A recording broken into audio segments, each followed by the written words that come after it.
Hello, and welcome to the Feeling Good podcast, where you can learn powerful techniques to change the way you feel. I am your host, Dr. Rhonda Borowski, and joining me here in the Murrieta studio is Dr. David Burns. Dr. Burns is a pioneer in the development of cognitive behavioral therapy and the creator of the new TEAM therapy. He is the author of Feeling Good, which has sold over 5 million copies in the United States and has been translated into over 30 languages. His latest book, Feeling Great, contains powerful new techniques that make rapid recovery possible for many people struggling with depression and anxiety. Dr. Burns is currently an emeritus adjunct professor of clinical psychiatry at Stanford University School of Medicine. Hello, Rhonda. Hello, David, and welcome to our listeners across the country, Canada, Mexico, United Kingdom, Pakistan, India, throughout the world. This is Don't forget Albania. And Albania. Africa, we have people, Australia, New Zealand. I don't want to leave out any country. Ghana, Mauritius. So this is the Feeling Good podcast, episode 344. And David's right. We can check our platform in every country we've mentioned and more. There are people who are listening to this podcast. So we're throughout the world, which is such a great honor. And we're grateful for all of you folks who tune in and listen, send us such wonderful emails every single day. Thank you so much. Yeah, thank you. Today our topic is on TEAM-CBT for grief, and our guest is TEAM-CBT Truong. And TEAM in the past has done a webinar on TEAM-CBT for grief, going beyond empathy. And that's what we're going to be talking about today. TEAM works and lives in Oklahoma. She's a level 5 TEAM-CBT trainer and therapist. And she has specialized for much of her career on working with postpartum women. But in the past year has transitioned to now really focusing on and specializing with people who are suffering from obsessive compulsive disorder and other types of anxieties. So hi, TEAM. Hi, Rhonda. Thank you so much for having me back here. It's always great to connect with you and Dr. Burns. Good to see you again, TEAM. Your last, you did kind of a part 1 on OCD, and it was a big hit. People say we're ready for part 2. So even though it's a different topic, we're thrilled to have you back. But that's a great idea for even another time, TEAM. You're one of our favorite guests. So, sometime in the future, we'd love to have you back and talk more about OCD. But today, before we jump in and talk about going beyond empathy, working with people who are dealing with grief, I'd love to read one endorsement that we received. David, you sent someone 2 of your free chapters that didn't get in the book. One of the chapters is on ending habits and addictions, and the other chapter is how to make difficult decisions. So you sent those 2 chapters to a listener, and she sent back this endorsement. Thank you so much for sending me the free chapters. I've ordered your book, Feeling Great, but reading these 2 chapters allows me to read immediately 2 chapters that are very important to me. Your book, Feeling Good, helped me a lot many decades ago. Last year, I was suicidal, and my primary care physician recommended I read your book. I went to my shelf and I got it. By the next visit with my primary care physician, I was depression-free. The reality check on my thought distortions had worked again very quickly. You're a beautiful, generous person, and I thank you a lot and offer you love and peace. Victoria. Thank you, Victoria. I really appreciate that. Your kind and thoughtful words. Yeah, I'm so grateful that, like so many people, reading the book, helped alleviate her suffering. Yeah, so TEAM, let's talk about going beyond empathy when we're working with people who are dealing with grief, and when we conceptualize issues or problems that people come to with them, when they come to therapy with us. Often we conceptualize grief as a non-problem and provide someone with lots of empathy to help them cope. Tell us your thoughts. Yeah. I really agree with Dr. Burns that empathy is so powerful in helping people with grief. And a lot of times we just need a space to feel heard. There's not a lot of spaces for grieving, I feel like, in our society. People just don't really know how to respond to grief or to make space for that.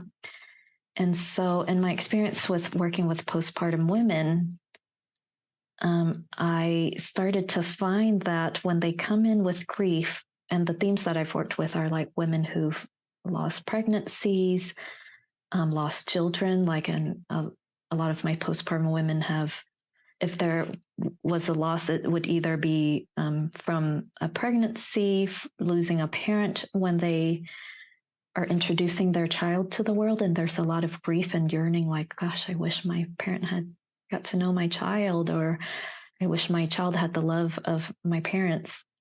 Or it could be an infant death. So usually within the first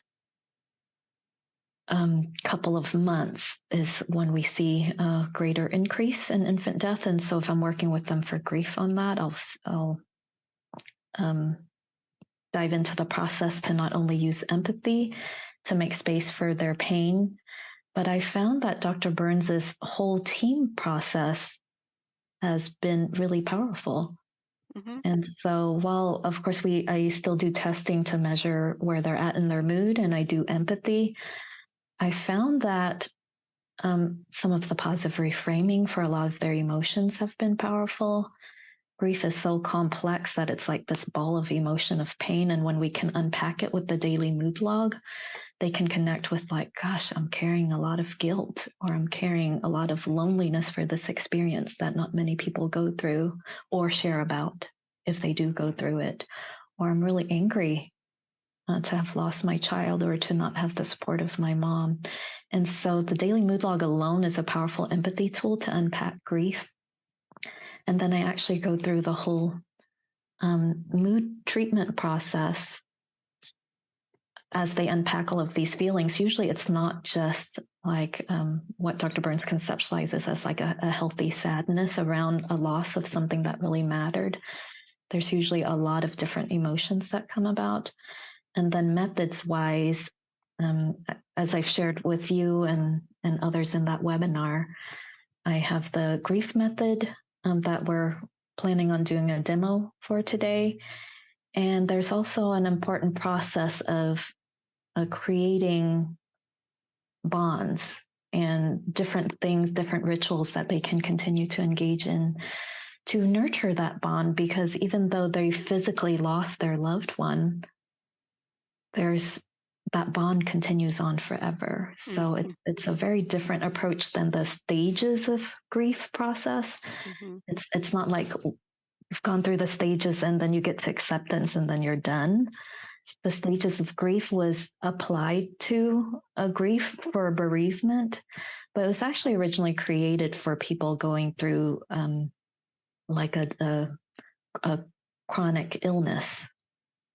And it actually doesn't quite translate to grief through bereavement. And the continuing bonds model is actually a more helpful way of looking at grief.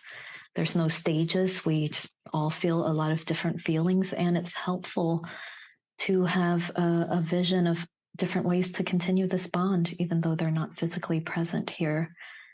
You may still tell stories about them, or light a candle for them when you miss them. Mm-hmm. Plant a tree for them, different things people come up with. I had a client who baked her baby a birthday cake. And then for Christmas, their family, they just love to bake. So she said, we'd bake a cake for Jesus for Christmas, and then we'd bake a cake for my baby too. Mm-hmm. And that's how we would continue the bond and nurture that.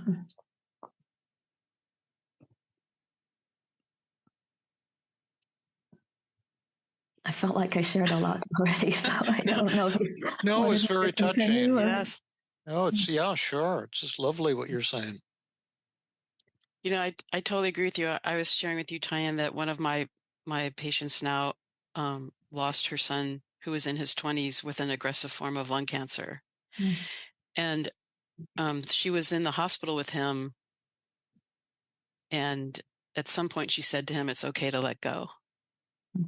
and then he passed away. And she felt tremendous guilt and sadness that she said that to him. And she kept thinking, if I hadn't said to him, it's okay to let go, maybe he wouldn't have died. And we also did exactly what you've described, after testing and lots of empathy, a daily mood log, and looked at all of the good reasons for her to have that and other thoughts that she was having that were just really kind of impeding her getting to a place,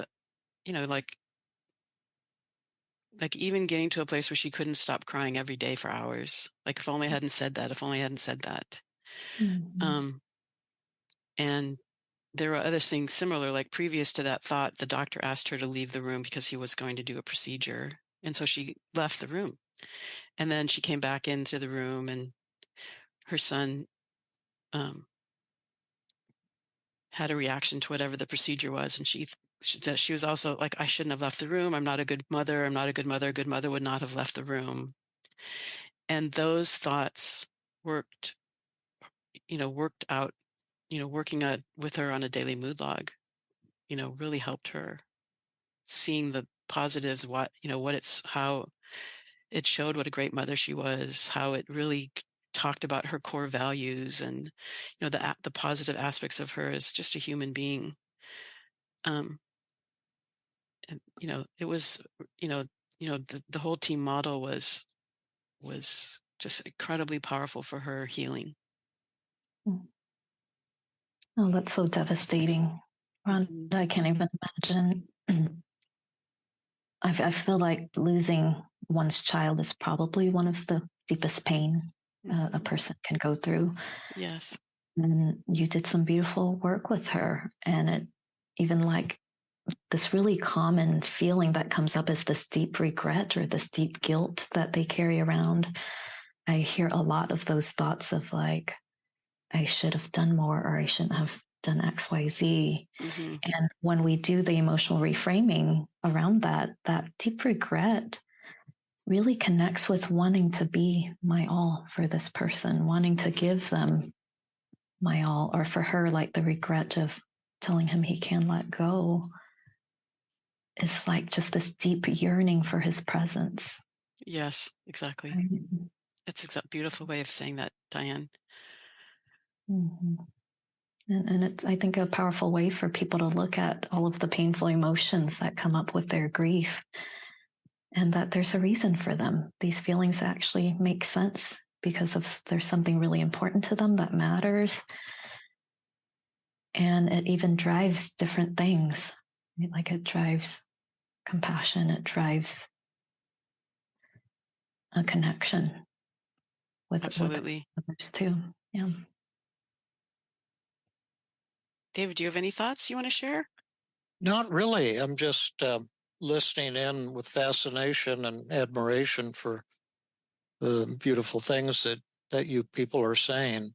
I've always said that one thing that's helpful to distinguish healthy from unhealthy grief, and as you've said, Ty-An and Rhonda, they're often mixed together. But the valid thoughts are the healthy grief, and the distorted thoughts are the ones that give the unhealthy aspects of the grief. And so the goal of the therapy, just like the goal of therapy for depression, can be to bring the distorted thoughts to conscious awareness, and then give the patient tools to challenge and crush those thoughts. And the positive reframing is certainly a beautiful tool, along with empathy, along the road to getting those distorted thoughts crushed. One of my early patients who had, grief complicated by depression that I've mentioned before, and I wrote about, I think, in Feeling Good. She was one of my first cognitive therapy patients, was a young physician who was, very capable and working tremendously hard in her career, but she had a brother who was got addicted to heroin in Vietnam, and was very severely depressed, and she blamed herself for his depression because she reasoned, when we were little, my parents loved me more, and so it's kind of my fault that he was depressed and got addicted to heroin. And so she took it on herself to kind of save him, and paid for him to go to a psychiatrist, and help him get a job as a medical technician in a hospital and get training for that. But she said he was nagging, constantly demanding, and one day she had the thought, and she was such a sweet, loving person, but she thought maybe he would be better off dead. And then he called her one day and said, "Can you tell me about the effects of carbon monoxide on the blood?" And she was irritated and busy preparing a talk for her hospital for the next day. And he was a pulmonary technologist, so he said he had to give a talk in class on that. So she gave him a little information, then got him off the phone, and then he pulled his car up under her window, her apartment window, where she was sitting working on her talk, and put a pipe from the exhaust pipe, a hose, into his car, and turned on the car, and committed suicide right there under her window. And then the police found him and brought him to the emergency room, and they called, and he was declared dead. And then they called her from the emergency room to tell her, and that was her hospital, as it turned out, that her brother was dead there in the emergency room. And she blamed herself and said, "It's my fault that he committed suicide. I should have known he was suicidal that day, and I should have saved him. And because I didn't, I too deserve to die." So she was very severe and suicidal when she first came to me. And then the whole goal of the therapy was to find a way to help her let go of that thought. It's my fault. I should have known that he was suicidal. And because I made that mistake, I too deserve to die. And I can't imagine anything worse, like what you were saying, Thai-An, to have a child die, but have a family member that you love commit suicide, a child or a brother in her case.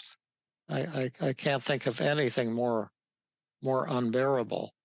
And yet we think it's the loss, the event that's creating this pain. But the thoughts are the creation of those feelings. And when the pain is unbearable, the thoughts will nearly always be distorted. But that was one of my first cognitive therapy cases, and I had a dickens of a time figuring out what technique to use to get her to let go of that thought. I should have known that he was suicidal, so it's my fault that he killed himself. And Thai-An, to take a page out of your book, we didn't have the positive reframing available in those days, so I just had cognitive techniques. And I can see what you're saying, that with the positive reframing, we have much more power to help people with complicated grief, the healthy and unhealthy grief that's all mixed together. And I said I wasn't going to say anything, so I'm sure glad I didn't ramble on for 5 or 10 minutes. Well, Thai-An, you've created a tool for grief. Is that your creation based on something that David is, kind of like a modification of the double standard technique? I definitely have used Dr. Burns's role play to refine this tool. So this was a tool, probably like the only helpful tool I learned in grad school from a professor who, as we were talking about grief, just had us like if you could say anything to your loved one, what would you say? And then what would they say back? And then, doing the way Dr. Burns does it with double standard or externalization of voices, I feel like has made it a lot more powerful when we don't just talk about it, but actually step into the tool. So yeah, I definitely do want to say, like, I make sure that there's been, just like with TEAM, a lot of room for empathy first, addressing all of the emotions and why they make sense, and honor them first before we do anything with the tools. Because I think the power in a lot of the grief work is first just really making space for the pain. Like a lot of the inquiries, like they're yearning to receive from people, because a lot of times they're saying, I'm grieving the loss of my son or whatever else. And people are like, I'm so sorry for your loss, but it's let's move on. Right? Like, let's close it up. I know people are very uncomfortable talking about death in this country. I mean, I don't know if any other country is different, but I know when my father died, I was walking with my children on across the playground in their elementary school, and a mother of one of my son's friends stopped us, and she kind of got down crouched down, and I was standing there. She crouched down. She looked at Joshua and said, "I'm sorry about your grandfather, Josh." And I think Josh was young and he didn't really understand what was going on. And then she kind of stood up and walked away. And I thought, that was so weird and uncomfortable. She didn't say to me anything. Josh was confused. He was like, what's the matter with Grandpa? And then it opened up sort of a Pandora's box of handling it. I don't think I'd said anything yet to him. And that just like so clearly showed to me how uncomfortable people are talking about death or grief or providing empathy or comfort. People avoid it like the plague. I feel like they're afraid of going there. Like, am I going to make it worse for that person? Am I going to make them cry? And that would be terrible. But that's actually what a lot of people are yearning for. All of my clients, and through my own grief experience, we yearn for these questions about, like, what do you miss about your loved ones? What do you remember about them? Yeah. It isn't just all about sadness. They'll have like good memories that they want to share that they feel like they have no space to talk about because no one's making room for it. What do you love about them? What are the good memories that you've had?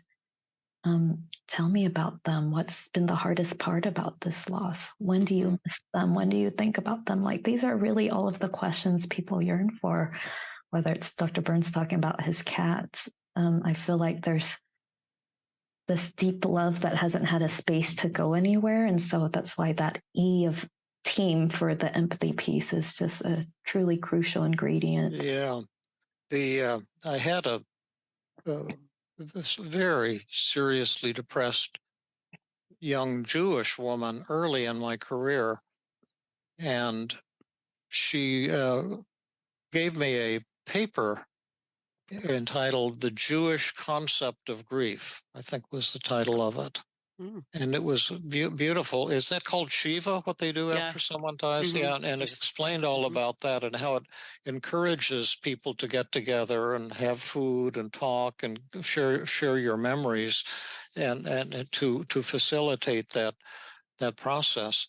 But I've had a number of patients who were told your mommy wouldn't want you to cry.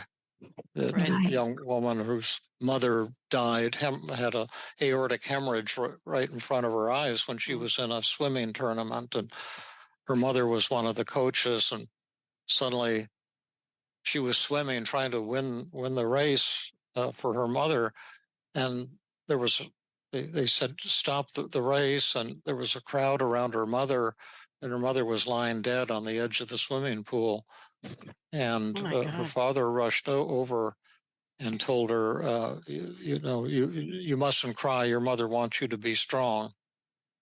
And then she came to me years later, still not having grieved her mother's death, and it kind of had come back up, and all the therapy consisted of was telling her that it was okay to grieve and telling her to go ahead and cry and go visit your mother's grave and talk to her. She came back the next week and her depression was gone, and she'd talked to her mother many occasions, like what you're saying, Thai-An, and it was so therapeutic. But people are afraid. I had a medical patient when I was a medical student who had been evaluated for some brain or heart problem.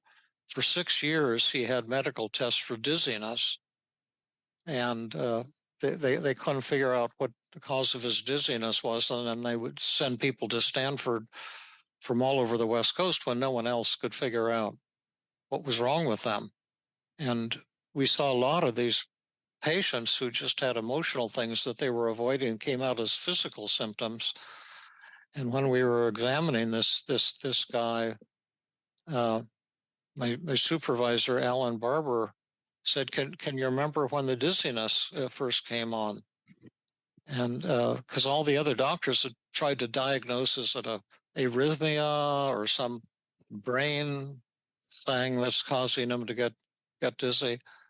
And he says, yeah, doc, I can remember. And Dr. Barber said, well, what was going on? She said, I was at my wife's funeral. She suddenly died. It was totally unexpected, and I loved her so much. Dr. Barber said, you must have grieved tremendously. And he says, no, doc, I haven't grieved at all. And Dr. Barber said, why not? And he said, well, I don't know. I thought a man wasn't supposed to cry or something like that. And so I've been holding it in. And he was shaky. Mm-hmm. And Dr. Barber says, I think you want to cry. You need to cry right now. You need to cry. You need to grieve. Then he just started sobbing for about 5 minutes. And then he pulled himself together and says, Doc, I'm not dizzy anymore. I think you just cured me. Mm-hmm. But it's so interesting how we have, as you said, Thai-An, this kind of fear of grief, fear of negative feelings, mm-hmm. kind of hold them back, or men mm-hmm. are supposed to hold them back, or right. or whatever. Mm-hmm. And even the view that it's not healthy if you're not letting go. Yeah. You're still talking about them, your child, your parent, or you're thinking about them through the original views of the stages of grief. It feels like, oh, now they're kind of stuck, or they haven't moved forward. When, when we embrace the continuing bonds model, it's saying that grief will continue to come in waves for all of us. And there will be things that come up and dates that come up that reminds you of your loved ones. And it's okay to ride the waves of the emotions that come up with your grief instead of trying to suppress them. Mm-hmm. Because they all make sense. It doesn't make it unhealthy or that you should have been over it by now. We still have that view. Oh my gosh, it's a year and they're crying. They should be over it. It's been 5 years and they're crying and they should be over it by now. That's not healthy. But we actually see that your bond with this person or your fur babies, Dr. Burns, like it goes on forever. Yeah, that's right. Yeah. You'll always love them. They'll always have an impact on your life. And so when the emotions come up, it's not about suppressing them. It's making sense of them. You may still feel that regret or celebrating with them. Celebrating. Right. Your tears can be a celebration of your love for that person. Right. And I sometimes feel that tears without distorted thoughts are the highest human emotion, the most ecstatic or most spiritually elevated thing. That sadness, it can be celebration. Sadness is celebration if there's no distortion in the thoughts. But some people understand what that means, and maybe most people don't understand when I say that. They probably think I'm crazy or something. But it makes a lot of sense to me, because I think sadness honors love. It honors life. It's when we're really living, is when we're connecting in that way. So of course you'll have feelings when you lose something that matters so much to you. Yeah, your own sadness at what you've lost, but also when you feel sadness for someone else's suffering. Mm-hmm. and you can weep Okay. and feel how much pain they might be in. That's also a form of love, Mm-hmm. even Absolutely. if that person is alive. But in myself, I find it hard to get in touch with that feeling, because I'm always doing things and trying to achieve things and trying to, life goes fast. And like today, I have very few minutes free for much of anything. And I'll be, teaching and producing and doing a podcast now with wonderful Thai-An and wonderful Rhonda.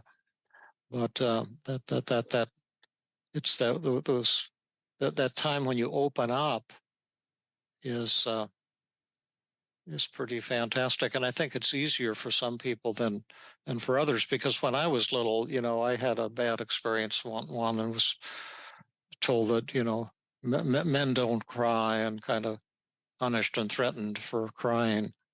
And so I think that, like what you say, and I treated a young man from Africa once, this really handsome guy, was trying to make it in acting. But he also had trouble acknowledging his wife's feelings, just whatever negative feeling she had, because he thought from his African upbringing that a man's job is to solve problems and take care of his wife, and you're not supposed to be taught. Men don't talk about feelings and stuff like that. And it was very hard for him to learn how to acknowledge her feelings when she was upset, rather than to jump in and try to solve problems and reassure her in some way that was actually kind of irritating and distancing for her. Yeah, it's such a gift you teach us to provide for our clients, Dr. Burns, to really just make space for their feelings and disarm it and connect with it. And I find all clients through grief really appreciate that too, of like, let's no longer villainize even any of their other feelings. Like, I know for me, it's been 16 years since I've lost one of my best friends who is like a brother to me. And there are moments that I'm driving past the lake that we used to drive and chat, and I will cry again, or I still have some pains of regret that I didn't call him back. Mm-hmm. And sometimes I'll be angry with myself for that. But if we really look at the positive reframing of all of these emotions, not just the sadness, like all of the emotions make sense and they connect with love, or how much this person really mattered to me, or even the anger towards myself has driven me to be a bit more consistent or show up for the people who matter now. Mm-hmm.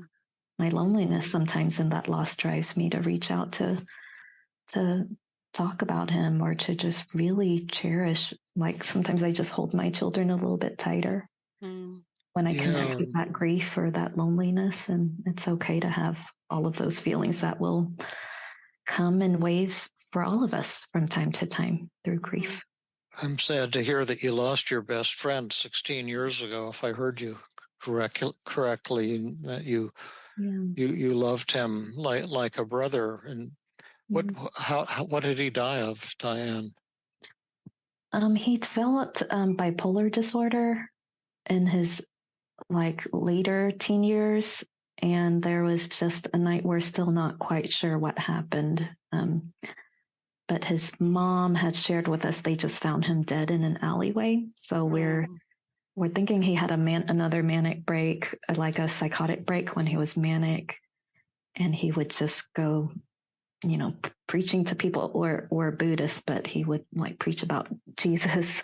I mean, with mania, there's grandiosity. Thinking he could save the world and things like that. So we're thinking something like that happened. But it's still kind of a tragic mystery of exactly what happened that led him to end up dead in that alleyway. So they never knew what the cause of death was? Not exactly. We're assuming it was during a manic phase when he had another psychotic break. But is the assumption that he took his life in a psychotic phase, or was attacked by somebody?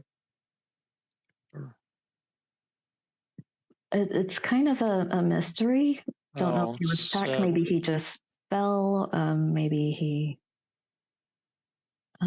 was just kind of lost or scared people. And someone pushed them over. We're just really not pushed sure. him over something.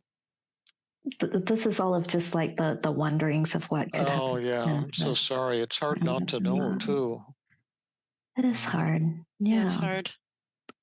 Yeah, a lot of feelings even come up right now, and I think the whole point in this process is just really normalizing those feelings of grief instead of seeing like, oh, if you're unhealthy, if you're still feeling some feeling 10 years from now or 15 years from now or for the rest of your life, it'll come up, right?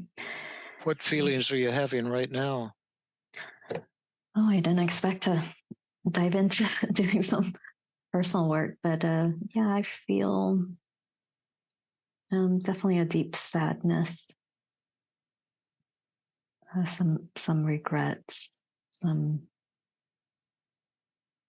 upset with mom for cutting us off and not continuing to.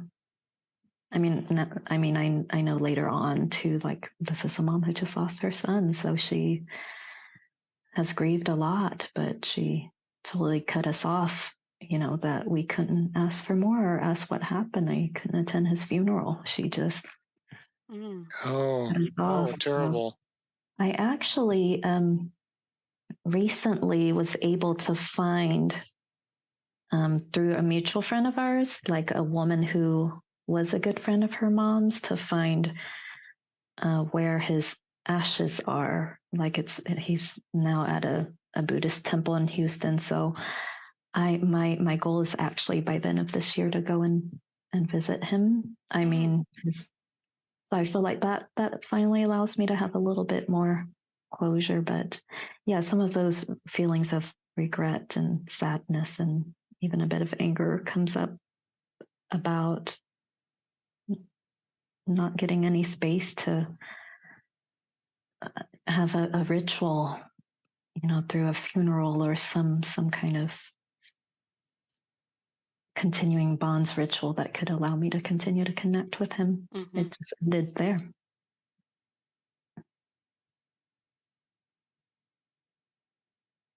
Yeah, it sounds like a really rough situation. You had your best friend. You were very close to him.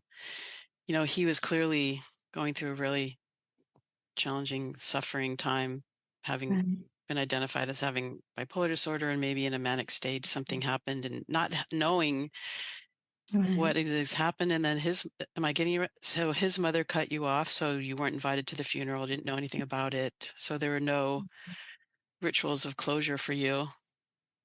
Right. Yeah, exactly. Yeah, so definitely. Was she angry with you? Is that why she cut you off? I don't think so. I wouldn't see why she would be angry with us. I'm imagining now that I'm older and also a mom, that it was just such a devastating loss for her that she just maybe shut out the world. Wow. Process. So sad. Yeah, it was pretty sad. But yeah, I use a lot of these tools for myself. Like when we look at how do we continue the bond, instead of villainizing like moments of thinking about them, we look at what are ways to continue to honor your love for them, to honor your good memories with them.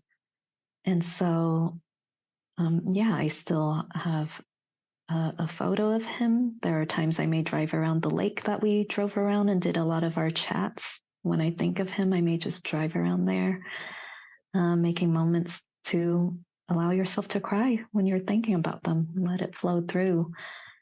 And I really work with clients to find a continuing bond ritual that connects with them. So I have a client who recently lost her son, really devastating, like 2 days after birth, a beautiful, healthy baby, but contracted an infection. And a lot of the typical ones didn't connect with her, like some people light a candle or,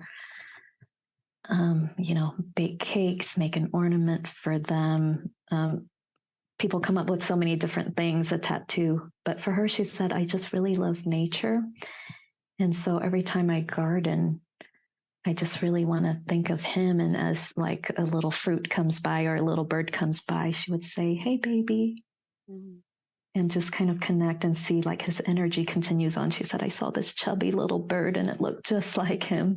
Yeah. When I'm gardening and I see the little fruits of my labor or the little birds that come by, and she would say, hey, baby.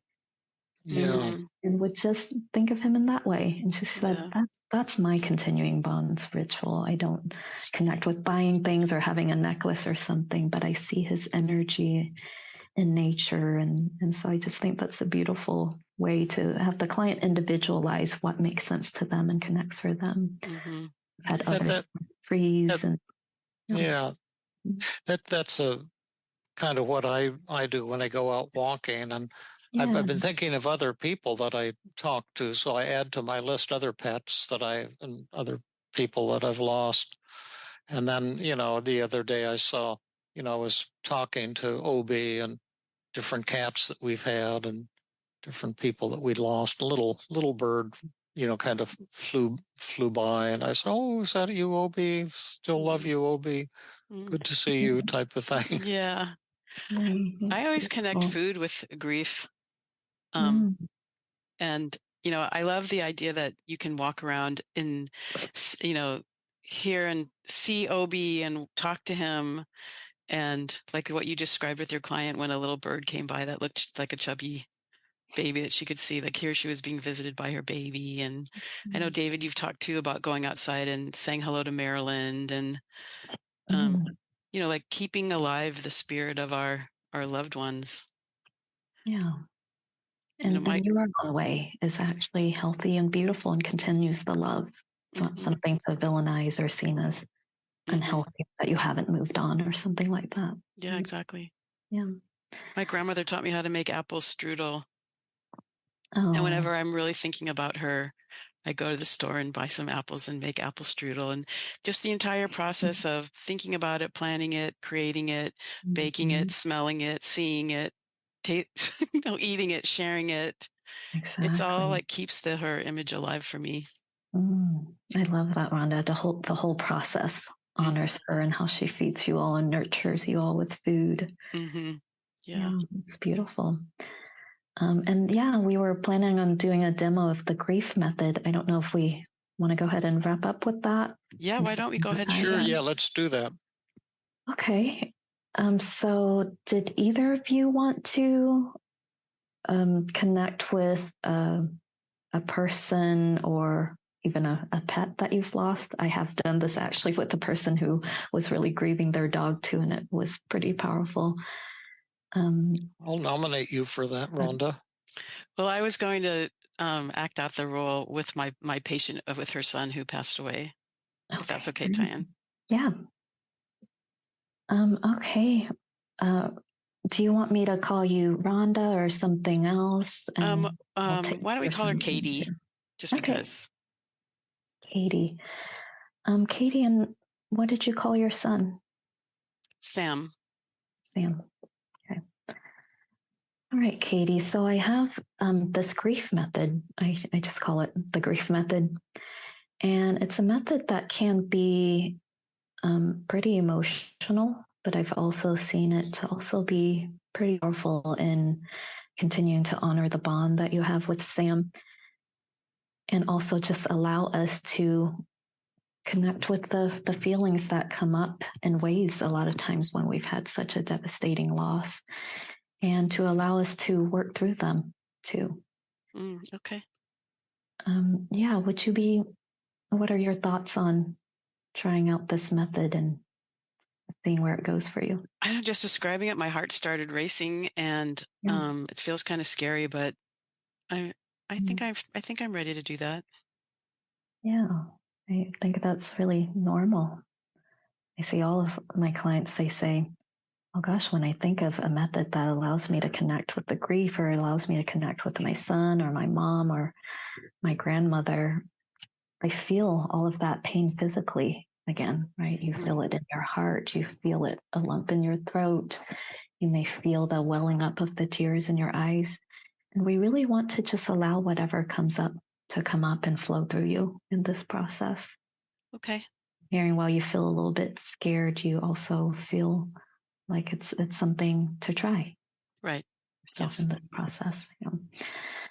Okay, so in this grief method, first I want to connect with what are some of the things that if he was here with you, that you would really like to share with him.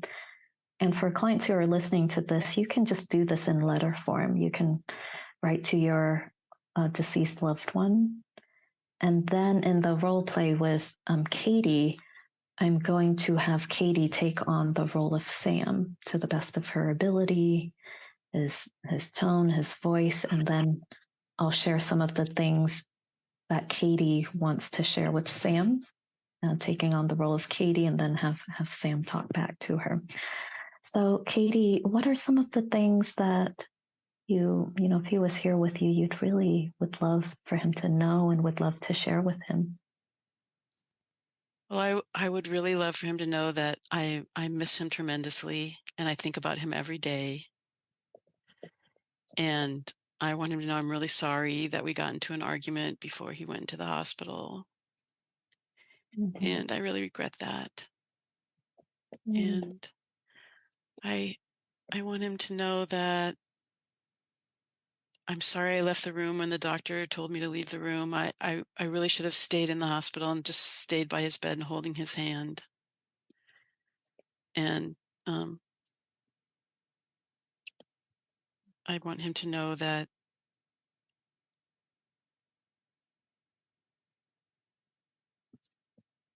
I'm sorry that I told him to let go as soon as I did, because maybe he would have stayed around a couple of days longer, or maybe the doctors might have found something else to keep him alive longer. Yeah. And me giving him permission to let go, maybe that was premature. And if only I hadn't given him that permission, he might not have, maybe he would have stuck around waiting for a cure longer, and I would have taken really great care of him. I would want him to know that if that happened and he stuck around for a cure, I would have taken really great care of him and been everything that he needed from a mother. Yeah. I'm feeling really moved hearing the words that you want Sam to know as well, Katie. Yes. Yeah. I wonder how you feel right now about taking on the role of Sam to the best of your ability, to just really channel him, and you know him best on how he would respond to you. And I'm going to take on your voice and share some of these things with you. And you would just respond to me as your son. So I'm Sam. Yeah. Wow. That sounds really hard, but I think I do know him really well. So, okay. I think you do too. Yeah. Yeah. Yeah, this can be really hard and emotional. And also I've seen it to also be just really powerfully connecting. Yeah, I feel myself tearing up already just thinking about it. Yeah. And our goal is just to allow whatever comes up in your body and your mind, your tears, to just let it show up. Okay. Yeah. Hi, Sam. I just want you to know that I just really miss you tremendously. I miss you every single day. Yeah, I really miss you too, Mom. I really miss you too. You're the person I miss the most. You're the one I miss the most. And I want you to know I'm sorry we got into an argument. Oh, Mom, that was nothing. We got into little fights all the time. That was just, just one of the things that happened in our relationship. But I still love you. And, that was no big deal. Did get into fights all the time, didn't we? We just got into little bickering things. And yeah, and I always still loved you through them too. Yeah. And I always still loved you too, Mom. I have this regret that I left the room when the doctor told me to leave. And I think I should have stayed. And I wish I held your hand and just stayed there with you. Wow, I wish you had stayed too. I was scared and I wished you had stayed by me, but that doctor was really tough and he just barked at you to get out of the room. And I mean, all the other nurses came swarming into the room and it was so crowded and it was scary for me, but I understand why you left. You had to leave because I think they would have pushed you out if you hadn't left. But yeah, I wish you had stayed. Yeah. But I understand why you couldn't. I wish I stayed too. I definitely didn't want a commotion of being pushed out and making it harder on you. But I do have that wish. Yeah. And I'm sorry I told you to let go as soon as I did. I just wondered if it was too premature or you would have stuck around waiting for a cure. Mom, you're so sweet. I was ready to go. Mm-hmm. I was in a lot of pain. I couldn't breathe. The cancer was all over. The operation that took out my lung was, my other lung was filling up. I was kind of drowning. And you gave me a lot of reassurance that it was okay, that you would be okay without me. I didn't want you to suffer anymore. Yeah, I didn't want to suffer anymore either. And I wanted you to know that I would be okay. And I wanted to know that you'd be okay too. But I understand why you said that. And I was really ready to go.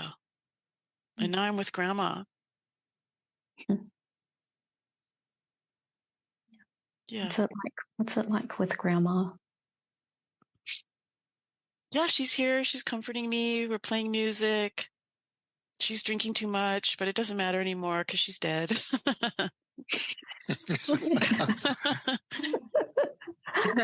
Yeah. Leslie, I just want you to know if you I love you too. had been around, I would have taken really great care of you. I've been everything. Like, you were my everything, and I would have done everything as a mom for you. I just want you to know that. Yeah, I know that, Mom. You did everything you could for me while I was alive. I know that if I had lived any longer, you would have continued to be yourself, and that's who you are.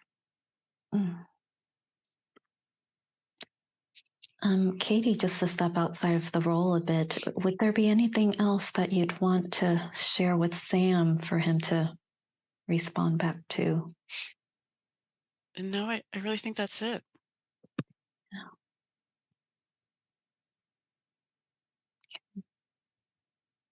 Well, let's go ahead and process this and see what this was like for you. What Sam had shared was that he said, I miss you too, Mom.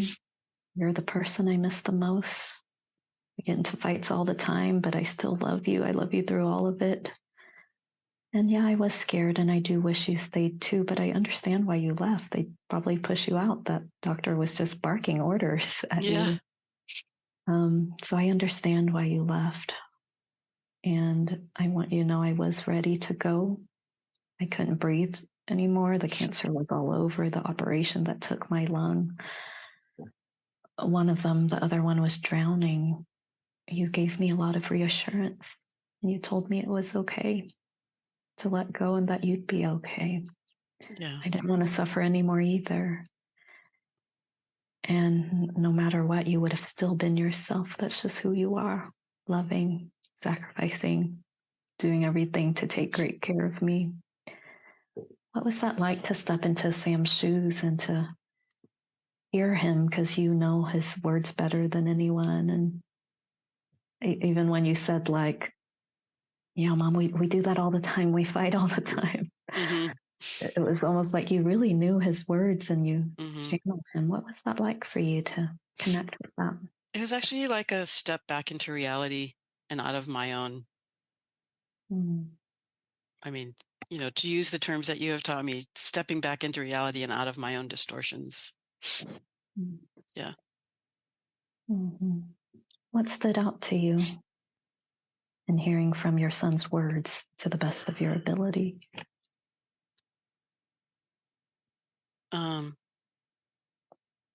What stood out for me? Yeah.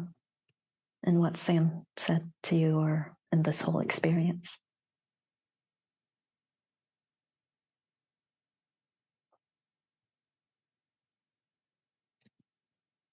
Wow, that's a really hard question.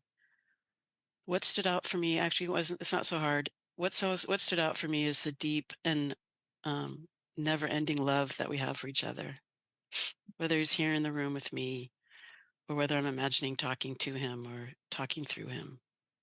What's left is just the never-ending love. It's palpable.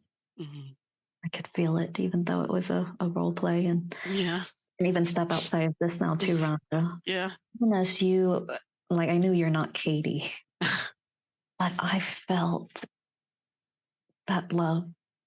I felt my tears well up. You said what stood out is this never-ending love we have for each other, whether he's here with me, I'm thinking of him, I'm speaking through him. It's palpable, isn't it? Oh my God, Ty, and that was so powerful. I was feeling like sort of challenging the things that my client said, but all of a sudden I felt like I was in those thoughts. They were my thoughts, and I have two sons. I was also thinking what it would be like to be in that situation with my own two sons. It was it was really powerful. Yeah. What do you think that's like for the client, Katie? And like you said, it's hard. This feels emotional. And a lot of times we think like, oh, let's maybe back off from the pain or the emotions. But what do you think it's like for the client to make space for the pain and the tears and the love for their child and possibly some words they yearn to express but haven't been able to, and to hear back? Well, it's reassuring. It's comforting.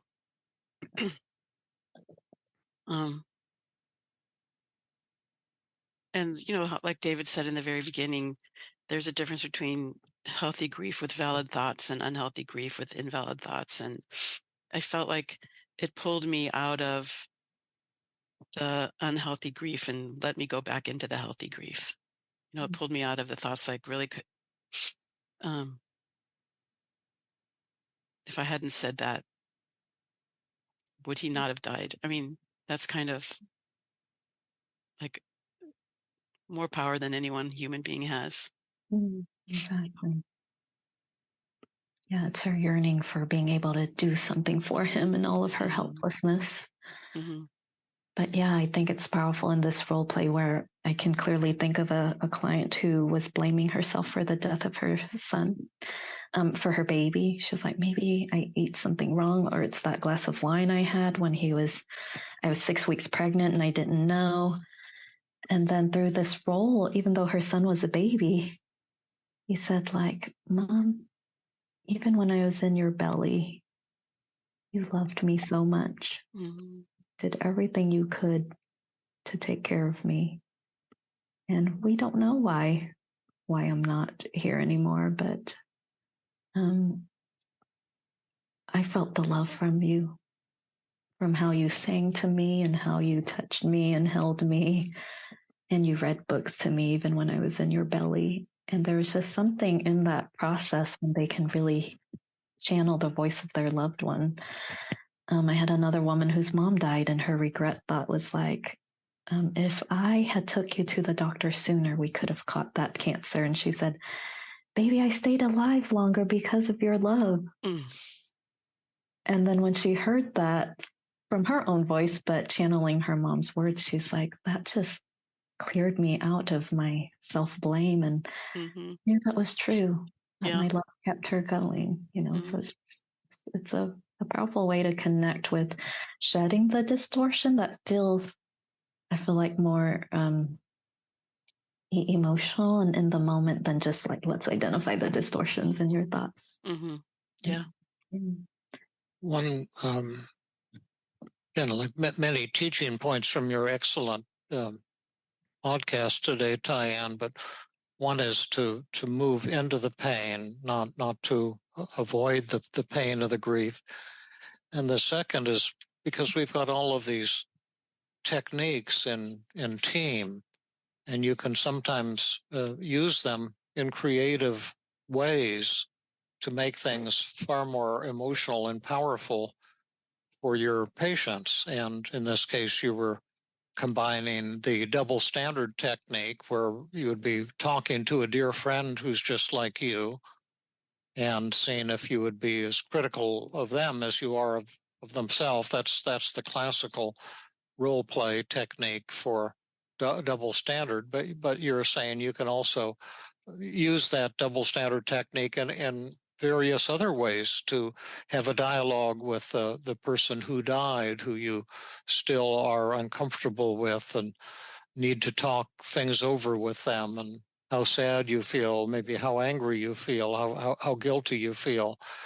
One of my colleagues that I'm working on the app with, Jeremy, is kind of becoming a healer himself. He's starting to use these techniques when he meets people just in various places. And he met a woman with some tremendous post-traumatic stress thing because of some escaping from a fiery burning building or something that she barely escaped from.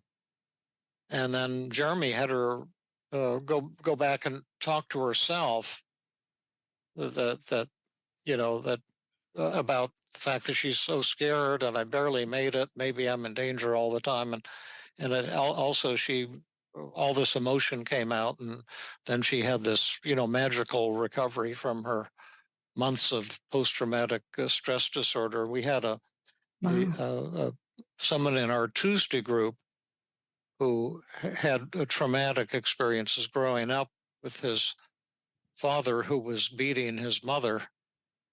And he wanted to, and he was just a little tyke, but he wanted to go in and somehow confront his father and stop him from beating on his mother. But he and his brother were frightened and went and hid.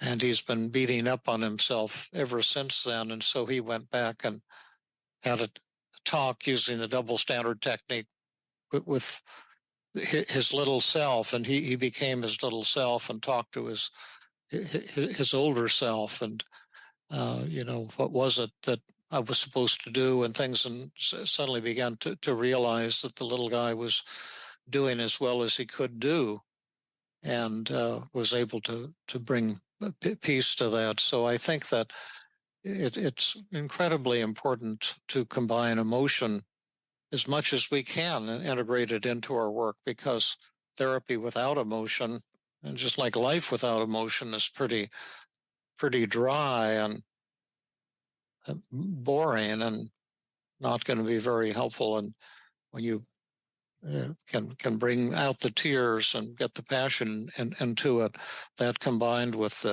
what the patient learns on an intellectual level can be far more powerful than therapy that's lacking in that emotion.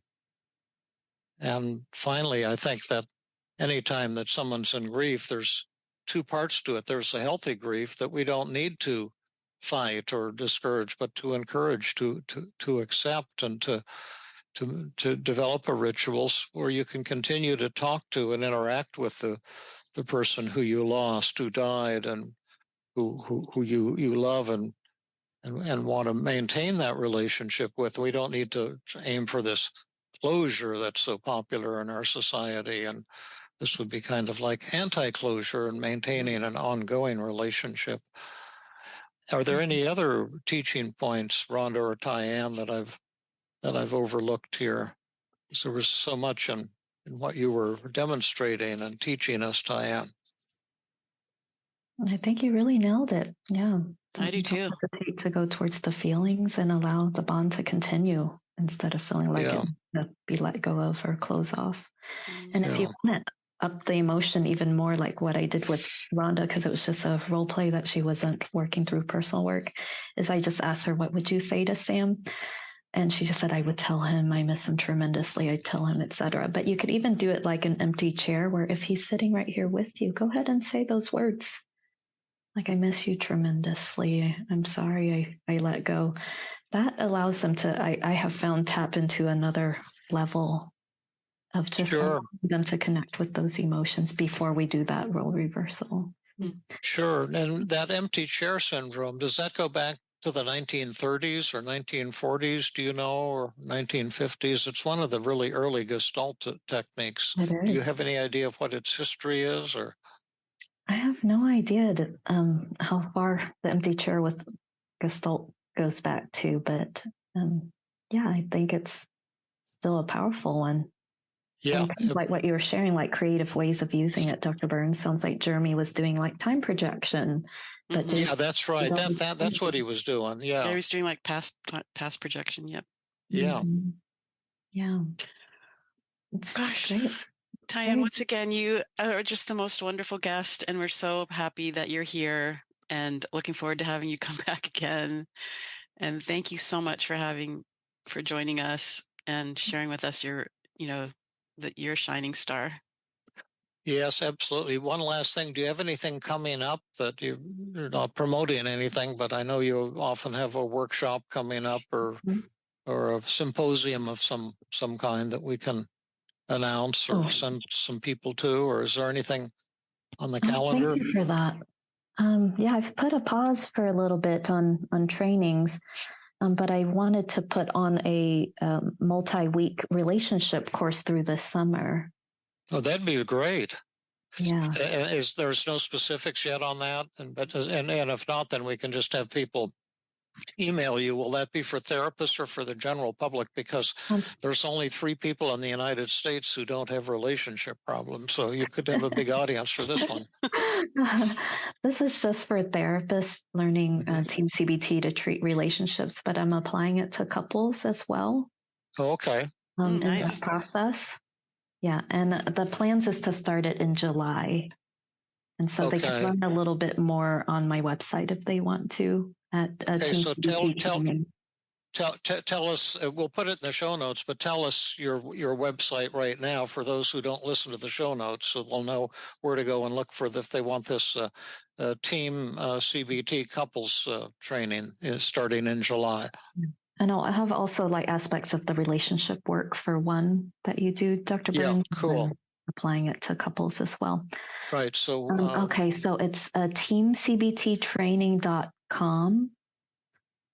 Let me look at where that's one word. And it's relationships. TEAM-CBTtraining.com. That's all one word.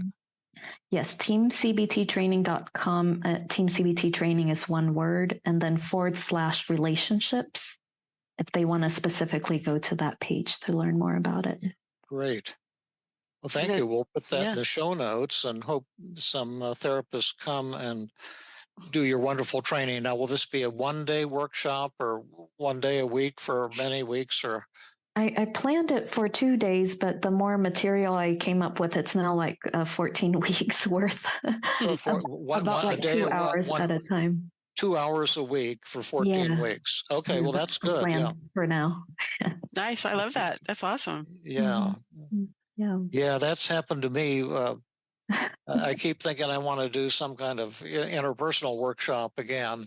And I think, well, that'd have to be a full day workshop. And then I put the agenda. I say, no, maybe this is more like 2 days. And then, we got all this stuff, maybe 3 or 4 days. So exactly. I know what you're doing, but that would be a great 14 weeks for any therapist who wants to deal with the relationship problems that most of our patients have, and when they're dealing with them individually or in couples. I push the individual model all the time. Whatever you've got to say about the couples, that will be welcome information as well. Yeah, I just absolutely love TEAM-CBT. And before I wrap up, I just really want to sincerely thank you, Dr. Burns, for creating this powerful structure that I feel like can be used to really treat anything really effectively, because now, I've used it to treat some complex grief and the couples work in the team model I've seen to be like it's not your typical, but the structure is so flexible that it can be catered to pull in any process or methods to make it cater to a person individually and really bring healing for them. So thank you for all that you express. Yes, well, I had to use it on myself lately for a tick bite. Oh, no.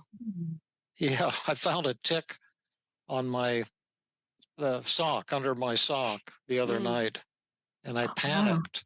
But I brought it to the vector control yesterday to see if it's a carrier of Lyme disease. It was a real tiny little tick, so I'm a bit worried. But it's creepy.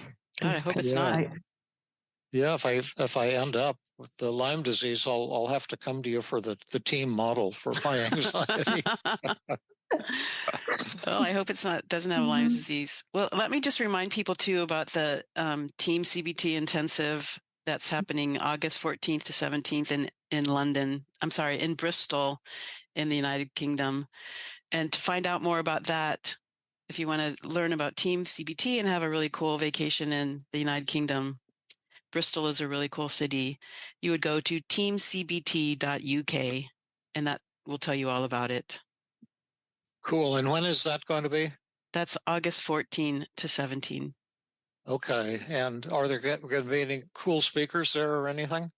Well, I imagine there will be one extremely cool speaker. David Burns is going to be giving the keynote address, answering questions, doing personal work.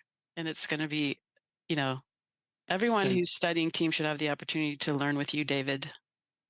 Well, the British group is fantastic. Dr. Peter Spurrier is organizing this conference. And so if you're anywhere close to England, if you can go and attend this intensive, I'm sure it's going to be really tremendous. And both from a personal point of view, making connections with the British crew that's rapidly emerging and developing, as well as just getting some wonderful teaching from great teachers. Exactly. I mean, we just had a podcast with Mike Christensen. He'll be there. Heather Clegg will be there. Lee Harrington will be there. Plus some rising stars from the UK, Andy Person, and others. Jim. Yeah, there'll probably be someone named Jim there. Yeah, I'm sure. Jim, Derek, Craig, If Tanya. not, there might be a gymnasium nearby. Yeah. And since David is now babbling incoherently, we better call it a day. All right. Thank Thanks. you so Rhonda. much. Thanks, Ty-An. Yeah, thank you, David. I concur with Ty-An. Thank you so much for creating the team model and giving it to all of us. This has been another episode of the Feeling Good podcast. For more information, visit Dr. Burns' website at feelinggood.com, where you will find the show notes under the podcast page. You will also find archives of previous episodes and many resources for therapists and non-therapists. We welcome your comments and questions. If you want to support the show, please share the podcast with people who might benefit from it. You could also go to iTunes and leave a 5-star rating. I am your host, Rhonda Borowski, the director of the Feeling Great Therapy Center. We hope you enjoyed this episode. I invite you to join us next time for another episode of the Feeling Good podcast.